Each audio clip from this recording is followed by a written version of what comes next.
Bien, donc maintenant nous allons mettre un matériau sur ce vase. Donc on a le dépliage UV, on est prêt à utiliser ce dépliage UV pour créer un matériel assez particulier, puisqu'on va faire quelque chose de différent à l'intérieur du vase, à l'extérieur du vase, et on va voir aussi comment on peut utiliser ce dépliage UV pour mettre une texture sur l'objet, une texture de couleur, comme ça, de lignes de couleur. Ok, donc j'ai mon vase, je suis dans mon workspace shading. Donc ici, j'ai mon vase qui est éclairé par ce qu'on appelle une matte cap. Donc c'est une image qui sert de lampe. Donc c'est un effet, on verra ça un peu dans l'exercice suivant où on va utiliser une HDRI, qui est encore un autre système pour éclairer. Mais en gros, vous voyez, c'est une image sphérique et c'est cette image-là qui éclaire. Donc c'est pas une lampe, c'est l'image qui éclaire mon objet. C'est une technique qu'on utilise dans tous les films. Si vous avez vu les Avengers, etc., ce n'est que cette technique-là qui est utilisée pour donner l'effet. Enfin, il y a quand même un petit peu de lampe, histoire de renforcer un effet ou l'autre, mais je veux dire, ce sont les... dès qu'on a une 3D un petit peu réaliste, un petit peu d'effets spéciaux, c'est la plupart du temps des effets d'éclairage à l'aide d'images. Ok, donc, on va donc créer un nouveau matériau. Et automatiquement, il me crée deux nodes. Donc ceci, ces cases-là, ce sont des nodes. On a vu tout à l'heure, enfin on a vu précédemment, je dis tout à l'heure, mais c'est pas sûr que vous l'ayez fait tout à l'heure, vous l'avez peut-être fait il y a une semaine ou deux peut-être, quand on a mis le matériau sur le sol dans notre décor. Vous avez vu qu'on a ouvert le matériau pour multiplier la manière dont la texture se répandait sur l'objet, et vous avez vu que on a vu cette interface ici, où vous aviez le matériau qui est ici en bout de course et toute une série d'autres nodes qui venaient, et que même je vous ai dit que c'était un matériau procédural alors que c'était plutôt des images, enfin retraitées, etc. Donc c'était pas du tout procédural. Donc ici, on va faire un matériel procédural, comme ça vous allez vous rappeler la différence. Et on va surtout s'amuser pour qu'on ait d'une part un matériau à l'intérieur et un matériau à l'extérieur. Donc déjà, faisons ça. Comment est-ce que ça se passe? Donc ça veut dire que j'ai besoin d'avoir au final deux shaders. Donc le shader, c'est le node, dans ce cas-ci, ici, celui-ci, Principal BSDF, c'est un shader. J'ai besoin d'avoir un de ces nodes. Pourquoi? Parce que c'est lui qui détermine comment l'objet réagit à la lumière. Si vous voulez savoir si un objet est en plastique, ou est en bois, ou est en métal, c'est en fonction de comment il réagit à la lumière. C'est comme ça qu'on peut dire, quand on regarde des planètes très très loin au fin fond de la galaxie, on peut dire que oui, ce sont des planètes rocheuses ou des planètes gazeuses, etc. Parce qu'on peut analyser la manière dont elles réagissent à la lumière. Et bien ici, c'est exactement la même chose. Un objet en 3D réagit à la lumière d'une certaine manière et c'est défini par son shader. Et donc on a différents paramètres pour pouvoir gérer ça. On va voir tout à l'heure quand on va en régler quelques-uns. Donc je peux dupliquer ce shader, Shift D, et comme ça j'en ai deux, puisque je vais en avoir un pour l'intérieur, un pour l'extérieur. Et donc l'idée, c'est que je veux mélanger ces deux shaders. Je veux en avoir un à l'intérieur et à l'extérieur, et je veux que tous les deux rentrent dans la même entrée. Donc vous voyez qu'en général, vous avez une sortie du node qui va dans une entrée du node et il y a un code couleur pour vous faciliter la vie. Une boule verte va dans une boule verte, etc. Et il y a des fois que c'est vrai qu'on triche un petit peu, on fait un mélange de couleurs, mais normalement on respecte toujours les couleurs et ça fonctionne très bien. Alors, je vais ajouter donc dans le menu shader un mix shader. Ça me permet de mélanger les deux shaders. Voilà, je vais faire entrer un d'un côté, un de l'autre. Il y a un ordre bien précis, on verra tout à l'heure si on obtient ce qu'on veut, ou sinon on inversera l'ordre d'entrée. Le FAC, ici, en fait, c'est la manière dont ils vont être mélangés. Est-ce que, ici, pour le moment, ils sont mélangés à 50%, donc ça veut dire que c'est moitié-moitié. Et si je viens le mettre ici, et que ici, par exemple, je lui mets une couleur rouge, eh ben, on a du rose, parce que c'est un mélange de blanc et de rouge. Ok, donc ça c'est un premier truc. L'idée c'est que je ne veux pas utiliser ce mélangeur ici, ce FAC, pour mélanger mes deux shaders. Je veux utiliser ma fameuse image masque noir et blanc. Et donc vous allez voir tout de suite, quand je prends cette texture image, Donc je l'ai déjà dans ma bibliothèque, donc j'ai ici une icône.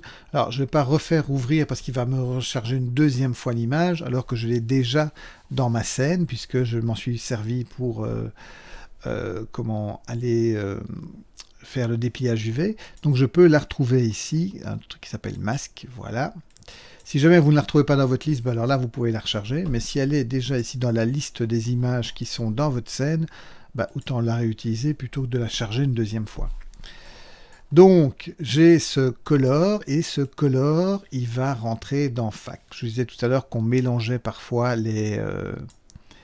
on mélangeait les entrées, et donc, oui, là c'est du jaune, et je rentre dans du gris, ok, mais le gris, en fait, il accepte beaucoup de choses. Donc, et là, vous voyez tout de suite que, effectivement, l'intérieur de mon vase est blanc, et l'extérieur est rouge. Et je peux régler, par exemple, le fait que l'extérieur est très brillant. Donc je descends le roughness et j'augmente le spécular. Et que l'intérieur blanc, lui, ben, c'est pas du tout son cas. Qu'il est beaucoup moins réflectif et beaucoup plus diffus. Et donc là, évidemment, là, on ne voit pas grand-chose, mais en tout cas, il y a une différence entre les deux, il n'y a plus d'éclat de lumière. Ok, donc on a ici vraiment un vase bien reluisant. Ok, donc on a ce premier effet. Donc ça, voilà, c'est pas mal. Mais ce qu'on veut, c'est pas forcément du rouge. Ce qu'on veut, c'est une texture qu'on va mettre ici à la place du rouge. Ok, donc une texture, ça veut dire que je dois encore aller chercher une texture, mais cette fois-ci, qui ne sera pas une image, ce sera une texture procédurale, un noise. Noise texture. Du bruit en français dans le texte. Donc le noise texture, à quoi ça ressemble? Donc si je prends sa couleur et que je le mets dans base couleur à la place du rouge, eh bien ça ressemble à ça. Voilà, on le voit ici. Ce sont des taches de couleur. Ce sont les taches de couleur de l'arc-en-ciel. Et si je joue sur le scale, on voit qu'effectivement, c'est bien ce node-là qui pilote la manière dont la couleur se répand, et on est bien d'accord qu'ici à l'intérieur c'est blanc, et que ma couleur elle s'arrête ici sur le bord, et voilà.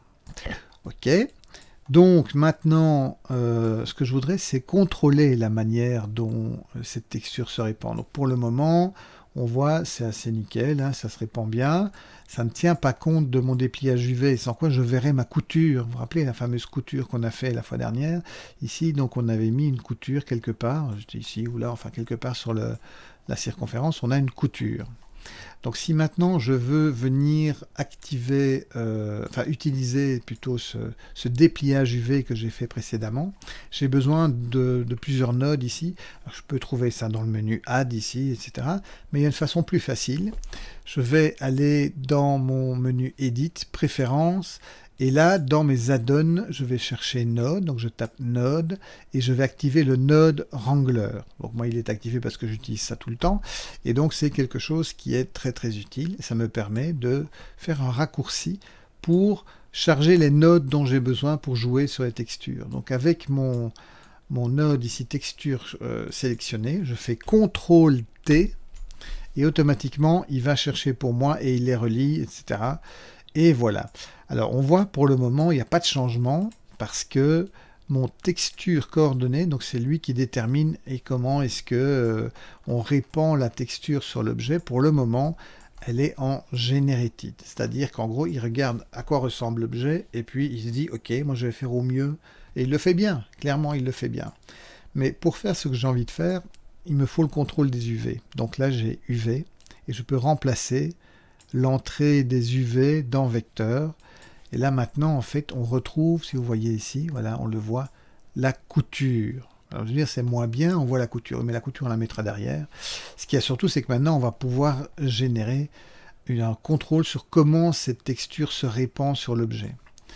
Et donc, je vais par exemple multiplier ici en X, et automatiquement, je vais avoir l'impression de lignes.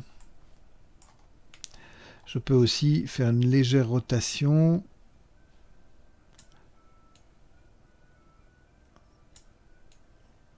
Et on voit qu'on a un contrôle où on peut commencer à jongler sur la manière dont la texture se place sur l'objet. Alors encore une fois, ici, on a des lignes qui ne sont pas super droites, etc. Parce que notre dépliage UV, si je reviens dans l'UV Editing, je sélectionne tout, on voit bien que les lignes ici ne sont pas droites. Alors forcément, on ne peut pas avoir à ce niveau-ci des lignes droites. Donc il faudrait remettre toutes les lignes bien droites, mais c'est un peu fastidieux. Donc on va laisser ça comme ça, c'est pas grave. Par rapport à ce qu'on cherche à faire, ça fonctionnera toujours bien. Donc on a ces différentes lignes. Et ces différentes lignes, elles se répandent dans mon... se répandent sur tout l'objet. Alors imaginons maintenant que je n'ai pas envie qu'elles soient partout sur tout l'objet, mais qu'elles ne soient que dans une certaine zone ici. Alors je pourrais, dans ce cas-là, me dire, ok, donc ce que je veux, c'est que j'ai ces lignes qui soient dans cette zone-ci, et ailleurs, eh bien, ce sera, je sais pas moi, une couleur, une de ces couleurs-là, ou une couleur blanche. Donc je vais reprendre mon shader qui est ici, majuscule D. Alors ce ne sera pas rouge, mais ce sera peut-être quelque chose comme du blanc, ou un blanc un peu cassé. Voilà, un blanc un peu jaune. Pour ne pas faire trop blanc. Et donc je vais encore une fois faire un mix shader. Donc je Shift D celui-là, hop. Et c'est exactement comme tout à l'heure, donc je prends le premier, hop, je prends le deuxième, hop, celui-là, hop. Et donc je mélange les deux. Et donc là, on a quelque chose qui pour le moment, c'est un mix entre les deux, donc c'est du blanc mélangé avec mon effet de ligne. Donc ici, je voudrais quelque chose comme j'ai fait ici, j'ai utilisé donc une image. Ici, je vais utiliser une autre texture procédurale. Donc, ce qui est bien avec les textures procédurales, c'est que elles sont générées par l'ordinateur et donc elles ne prennent pas de ressources machines. Vous voyez, vous avez ici en dessous une quantité de VRAM qui est utilisée. C'est en fonction des images que vous chargez dans vos textures, etc. Alors, quand vous avez une carte graphique qui a beaucoup de VRAM, c'est génial. Quand vous avez un Mac, ben voilà, vous êtes mal. Et donc, c'est mieux de ne pas utiliser trop de textures et d'utiliser plutôt des textures procédurales. Donc, alors, je vais ajouter une texture. Ce sera une gradient texture. Gradient texture, voilà. Cette texture va être définie par un converteur color ramp. Alors vous allez me dire, ouais, mais comment est-ce que vous savez tout ça? Oh là là, c'est beaucoup de choses à retenir. Oui, mais ce sont des recettes de cuisine. Alors moi, je fais ça tout le temps. Donc finalement, ça devient une seconde nature. Je veux dire, à force de le faire, bah, je sais où aller chercher les choses. Quand vous l'aurez fait 20 fois, bah oui, vous saurez. Si ça ne vous intéresse pas de le faire 20 fois, bah, vous oublierez. Mais pour ceux qui s'intéressent à la 3D et qui veulent continuer, vous allez voir que ce genre de choses, vous ne réfléchissez même plus, vous allez chercher automatiquement. Donc, mon fac ici va rentrer dans le fac, parce qu'en fait, l'idée, c'est que ce gradient texture va être déterminé par ce gradient-là. Le gradient texture, il n'a pas à proprement dit, lui, de contrôle sur le gradient. Ici, par contre, j'en ai un. C'est un peu comme dans Photoshop, j'ai des swatchs, et je peux rajouter des swatchs. Donc si je fais hop, hop, j'ai un troisième swatch maintenant qui va me déterminer comment je peux créer ce gradient. Et par exemple, je vais faire un gradient en 3 valeurs. Donc j'aurai du noir, du blanc et du noir. Voilà, donc hop, j'aurai une sorte de gradient comme ceci. Alors ça va être la manière dont je vais mélanger. Mais je sais déjà que je vais devoir aussi pivoter un peu cette texture gradient parce qu'elle ne va pas bien se mettre, etc. Donc ce que je peux faire, c'est sélectionner mon node gradient texture, CTRL T, voilà, et je sais déjà que je vais devoir lui mettre par exemple 90 degrés en Y, donc en rotation Y, 90 degrés. Là, je peux faire CTRL majuscule et cliquer dedans, et comme ça je vois effectivement, ok, donc j'ai bien une zone.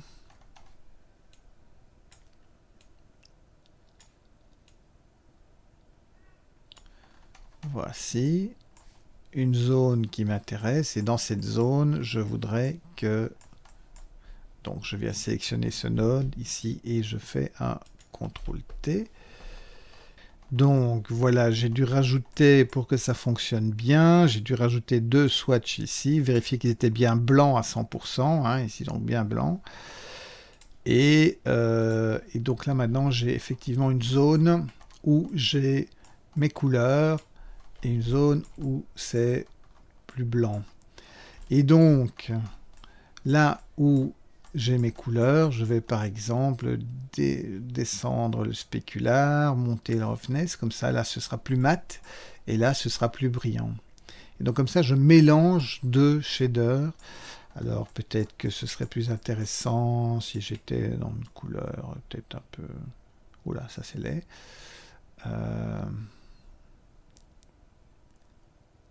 Allons dans... Soyons un peu fous. Bon, on ne peut pas dire que c'est un super vase, mais voilà. Peut-être changer un petit peu quand même. Mettons. Ok. Bon, enfin, l'idée, c'est pas forcément de faire du super joli, c'est de faire du super efficace. Ok, donc là, on a déjà fait un truc, ok, vous avez vu qu'on a déjà une petite arborescence assez sympa. Donc l'intérieur du vase, là, on ne se tracasse pas. Mais par contre, ici, ce qu'on peut faire, dans la zone où j'ai mon noise, je peux encore faire un petit quelque chose. C'est que ce noise, je vais le transformer en noir et blanc et je vais l'utiliser pour créer une espèce de relief sur mon vase. Mais un relief qui sera un faux relief, mais qui va donner vraiment l'impression d'être en relief. Donc pour ça, je vais ajouter un converteur RGB Black and White. Je vais encore ajouter un color contrast, brightness contrast, pour contraster l'image. Donc si maintenant je regarde ce que ça donne, donc je sélectionne ce node et je fais majuscule contrôle. Et donc on voit ici, voilà, j'ai des lignes qui sont en blanc. Alors l'idée c'est que je vais reprendre cette image-là, donc ce qui sort ici de mon ramp, puisque je veux la même zone. Et je vais mélanger ces deux images-là en multiplication. Alors quand je mélange en multiplication, eh bien tout ce qui vaut 0, donc le noir, eh ben, égale 0. Quand vous multipliez quelque chose par 0, c'est égal à 0. Quand je vous disais qu'on faisait des maths, ben oui, on fait des maths. Donc il faut se souvenir que quand on multiplie un chiffre par 0, c'est fait 0. Ok, donc je vais ajouter donc ici un mélange de couleurs, un mix RGB, que je vais mettre en multiplication. Je vais rentrer cette valeur-là et cette valeur-là. Et donc, ici, maintenant, si je regarde ce résultat-là, alors je dois peut-être inverser... Non, je dois mettre un maximum, pardon, voilà. Ok, donc là, c'est bien ça. Je veux cet effet-là. Alors je peux contraster peut-être un peu plus. Donc ce qui est noir ne va pas donner d'effet, ce qui est plus clair va donner un effet de relief. Donc je vais utiliser ça dans un bump. Donc je mets un peu de place. Un bump, donc c'est un effet de vecteur, bump, là c'est le premier. Et ça donne un effet de... ça fait comme des creux et des reliefs. Mais ça donne l'impression d'eux. Alors je vais même pas le mettre à 100%, et je vais le mettre dans normal, parce que c'est là qu'il doit rentrer, hein, le bleu sur le... Enfin le mauve ici sur le mauve. Alors ici tout de suite, on ne voit pas l'effet puisque on est en train de visualiser autre chose. Donc contrôle majuscule. Donc ça c'est quelque chose qui fonctionne grâce au node Wrangler qu'on a activé précédemment. Si vous n'avez pas activé le node Wrangler, ben vous n'avez pas ce CTRL plus T. Alors ici, vous ne voyez pas bien l'effet parce que, en fait, cette lumière ambiante là est trop forte. Donc ce que je vais faire, c'est couper cette lumière et ajouter une autre lampe, point light. Et quand je vais, voilà, trimballer cette lampe, voilà, on voit un peu mieux l'effet. Je vais m'éloigner un peu, voilà. Donc vous voyez ici cet effet de... Alors, ce qu'on peut faire, c'est éventuellement ne plus avoir... oui, non, la couleur, ça ne va pas le faire. Donc, on pourrait détacher ici la couleur. Et donc, on voit un peu cet effet de... qui donne l'impression qu'il y a du relief. En fait, il n'y en a pas, mais c'est vraiment une impression qui est donnée. Donc voilà, je remets. Et il ne faut pas que ce soit trop élevé, c'est pour ça que j'ai déjà descendu la valeur, parce que sinon on sent que c'est vraiment fake. Donc on a quelque chose de ce goût-là, c'est vraiment très les vases, donc on va peut-être essayer de changer quand même sa couleur. Je peux revenir vers quelque chose de plus clair. Et je vais remettre mon éclairage ambiant, voilà. Et l'intérieur du vase, lui, je vais le changer. On va lui donner une couleur, voilà. Une couleur un peu jaune. Comme ça, on a quelque chose de différent. Ok, donc voilà, ça passera quand même mieux, c'est déjà un peu moins... On a déjà un peu moins envie de... Hein, voilà, donc enlevons cette lampe. Donc on a vraiment construit là quelque chose d'assez complexe et on peut continuer comme ça à l'infini. On peut rajouter des choses et on pourrait mettre des petits reliefs ici, ou des petites fleurs là-bas, ou des petits... Enfin voilà, on pourrait s'amuser, mettre un texte sur le vase. Enfin, on peut faire un tas de choses simplement en reliant les nodes entre eux. Donc là, vous voyez déjà une arborescence relativement complexe et on n'a vraiment pas fait grand-chose. Ok, donc on a notre vase, on va d'ailleurs appeler ça vase. Et on va sauver notre scène avant de passer à la vidéo suivante.